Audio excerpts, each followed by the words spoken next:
In today's video, we're discussing Easter, especially how we celebrate Easter in England and what we like to do as a family at Easter.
Hello friends and welcome back.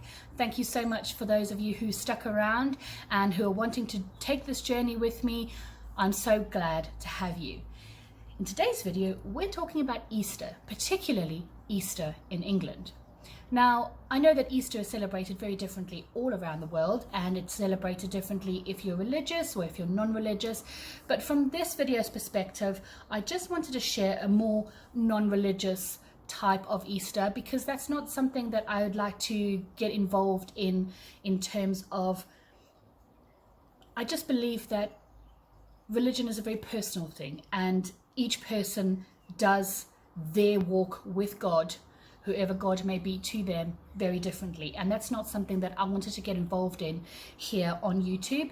I just believe it's a very, very personal thing and that people need to be allowed and feel safe in a non-judgmental space, and that's what I'd like to create here. So I'm talking about Easter from a very, very broad perspective, even though I know it is for many a Christian holiday. So Easter in England, well, I think like many places where it can get very, very cold, I think Easter in the spring is just the best time ever, because you've got all the beautiful daffodils out, all the tulips out, and it's just a beautiful time of year. A common thing for most families who have little children is to go and visit a petting farm or a farm where they get to see the little baby animals, which is something we've done for many years. Now my daughter's 11, I'm not quite sure that we're going to be doing that this year, but it's something that is definitely a big hit in England. At Easter, the Easter Bunny is a big thing in England, and generally the Easter Bunny will come to your house perhaps overnight or early morning and hide Easter eggs around the home, in the garden or around the home if the weather's poor, and leave a basket for the children to then go on an Easter egg hunt and go and collect the Easter egg. One thing I forgot to add into the video, so I am reshooting this and adding this in, is that in the UK we don't, as a rule, do Easter baskets. Now, Easter baskets I think are more of an American thing, but I have seen people, UK people that I follow on YouTube, starting to do Easter baskets, but it's not generally, as a rule, something that we normally do. We usually will perhaps buy things like Easter bunny ears or an Easter bunny tail or something like that, and we will leave those either as something that the Easter Bunny has left behind for the children to play with, or we will give them to them before they do their Easter Bunny hunt, and then, or their Easter egg hunt, and then they will wear it when they do the Easter hunt.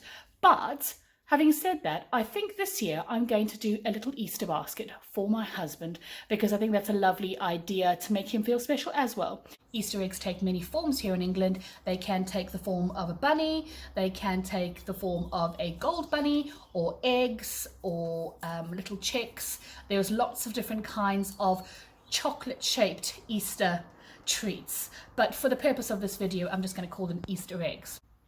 On Easter Sunday, many people perhaps go to church and then come home for a roast dinner. Usually a roast dinner of lamb, because it is spring, with all the accoutrements. Now, roast dinner as a whole is a big thing in the UK. Most families have a roast dinner at least once a week. Maybe not on a Sunday, maybe during the week, but most families have a roast dinner of sorts. For Easter lunch, a lot of families like to do a little bit more. It's just the same as like at Christmas, you know, Christmas dinner is often a little bit more special. Maybe there's more dishes, or the dishes are slightly more fancier. So, more fancier? Wow. Obviously losing the power of English today. So the same with Easter. Easter for us, we generally do a roast lamb with rosemary and garlic and mint sauce.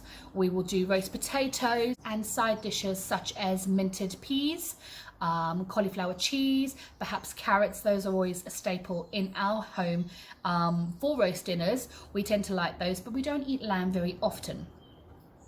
For dessert this year, we are having one of my husband's favorites, and that is a treacle tart.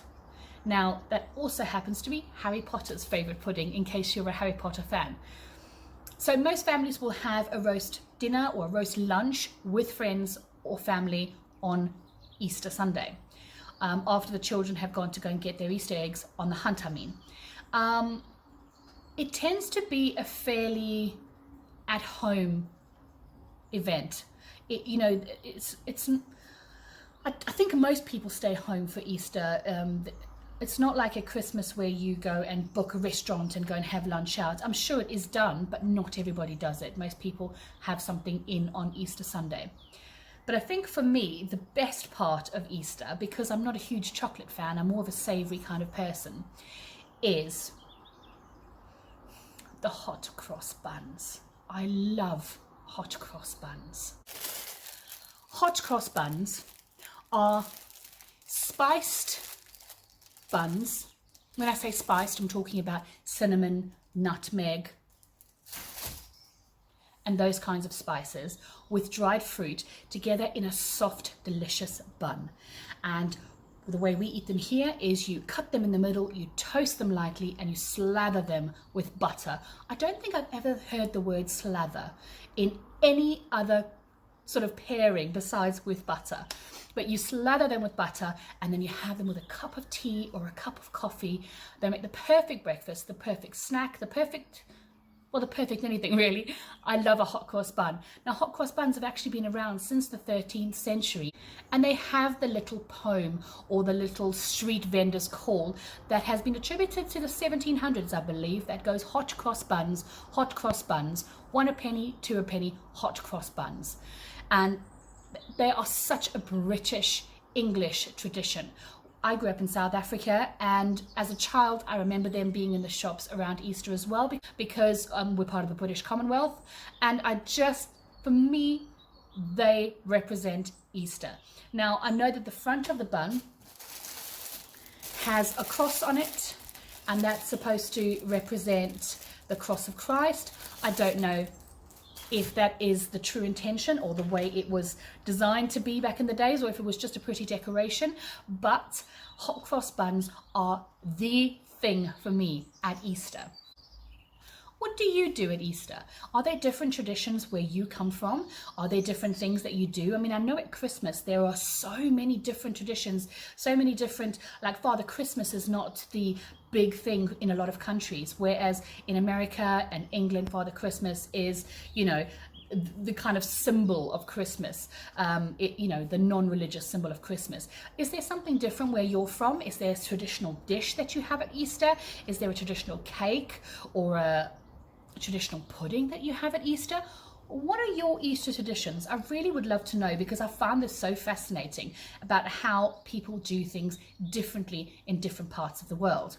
If you're interested in watching some videos of people who show different aspects of life, I will leave some links down below for you to look at. There's two videos, or two channels that I really recommend, and that one of them is the Chateau Diaries, and that journals the journey to restoring a chateau by Stephanie Jarvis, who lives in France. And their most recent video was them baking different kinds of sort of Easter sweetbreads from different parts of the world.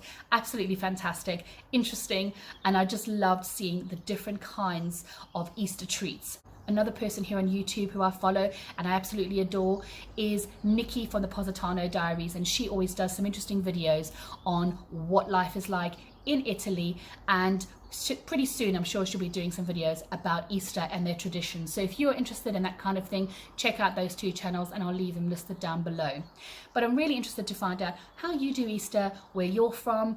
Let me know down in the comments box below, and give this video a thumbs up as usual. Hit the notification bell and leave me a comment. Don't forget to subscribe. I'd be so happy to have them join us here at Seasonal Living with Leo. Until next time, keep calm, and I still haven't figured out what the end slogan of this is going to be. If you've got an idea of what I can say for the end slogan at the end of the videos, leave me a comment down below. Until next time, friends, bye for now.